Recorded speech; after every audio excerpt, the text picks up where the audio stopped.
evening and welcome back. It has been a while. I've been antisocial, I've been busy, working on the yard, doing all kinds of things, trying to get back into the rhythm of flying. And just not in the mood, you know? A lot of things going on, and I think I'm going to sit down and do a desk video, but you're going to see my face, and it's going to be personal. Talk about some things and some changes. I'm going to call it the journey. And it bothers my heart. It bothers me. It's the change in the community. It's the change in some of the FPV people. It's a touchy subject, but that's not the purpose of this video, and I don't feel like getting into that now. And again, it'll be a little emotional and just the gist of where I started in this, where I've gone with this, why I went this way, the type of flying I do, people that have come and gone, and some of the hatred that's in the community for things you fly, the way you fly, what you do. It's the typical life, you know. The world tells you to put yourself out there, and then when you do, everybody sits around and congregates and judges you on it, and that's just not me. It's everywhere. It's everything. So this is touchy, very touchy, but we're going to move on from there. So I am an absolute OCD, overcreative mental case. Let's put it that way.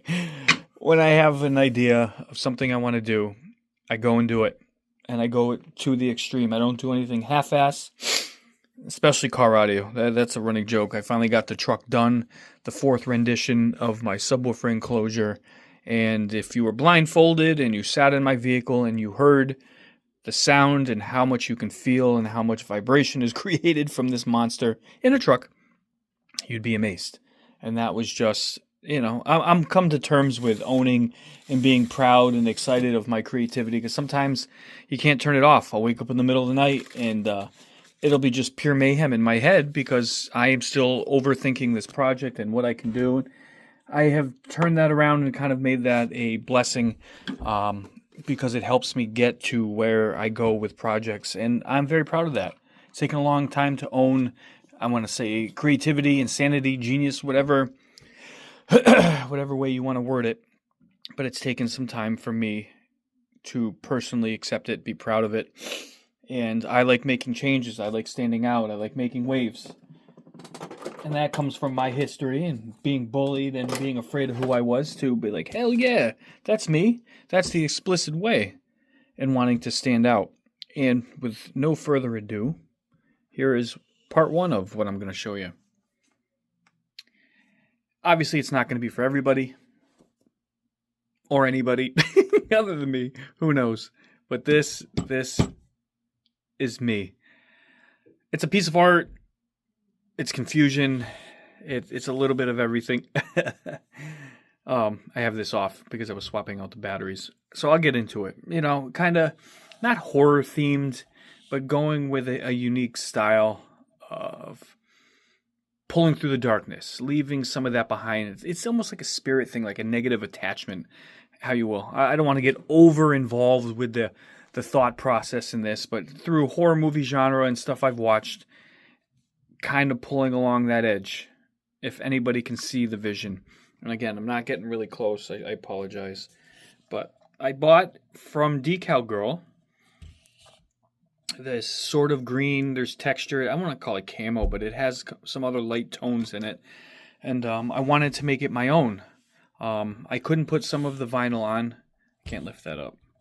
Don't want to show you the FI federal number there. I have the neon that runs along the bottom, and that blocks part of the places that you could put some of the panels. And I left them off. I modified, which I should have taped off my registration number, but anyway, I went through and just let the mind go to work, so to speak. The paintbrush do the work, you know. You stop thinking about it and you just let it go where it wants to go. And I went all out, even down to the bottom here. The batteries, all three batteries got a skin, and they all line up.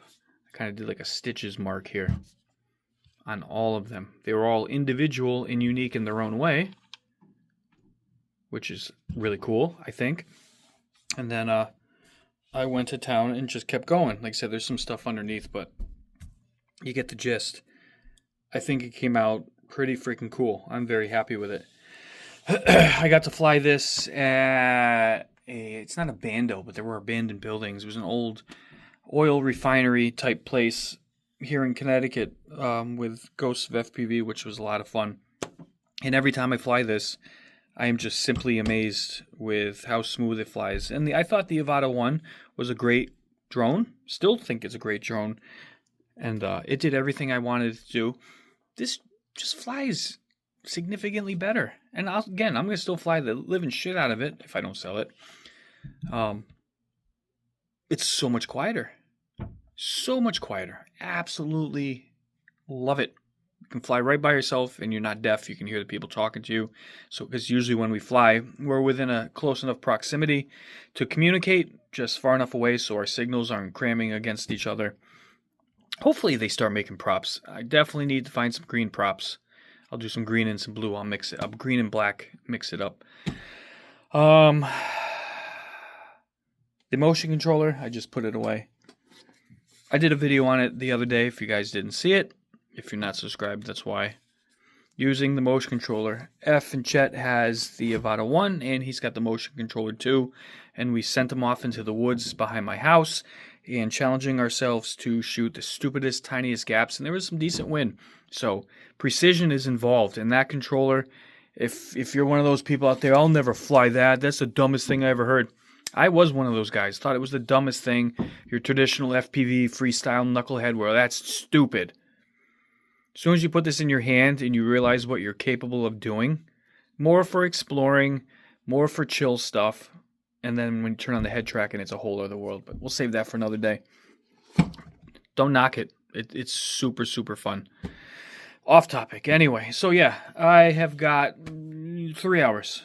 3 hours into this. I took my time putting the vinyl on because you don't want any bubbles, any wrinkles, or anything like that. And it takes time. This is a little bit easier than some of the other things I've wrapped. If you've got no skill, take your sweet time, practice. There's technique that gets built while doing stuff like this to know where to push down, where to rub, to work out certain things. It's a lot easier on bigger pieces. This thing's basically tiny, especially for the underneath pieces and stuff like that. You know, start on here. Look where the seams are. You kind of want to work the flat surfaces and then work over the curves and stuff like that. Anyway, so, yep. I don't know what to say. It's unique, and I love it, and I'm very happy. So, on to the next. So, I had to keep going. I know people are going, oh, Jesus, good God. This is what I did to my goggles. These are the Goggles 3. And I wanted something different. I did not want to match the quad. It doesn't match the controller. But I wanted basically a face. Something that stands out. Something that's colorful. It's a conversation piece. The lighting, I don't know if I can put the other light on.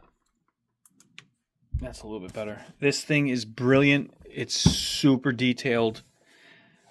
I got probably 2 hours in this thing, wrapping it. I put all this stuff away. So when you peel the stickers off, it has a little bit of an outline around it. And I ended up cutting a lot of those out and then adding them. For example, when you cut, this is one line. This is a seam here for this lower piece here. And then there's a top piece here. I cut the piece out in between them and then mounted it to this to cover up the gap that's created, showing the gray. And I did a lot of that around here.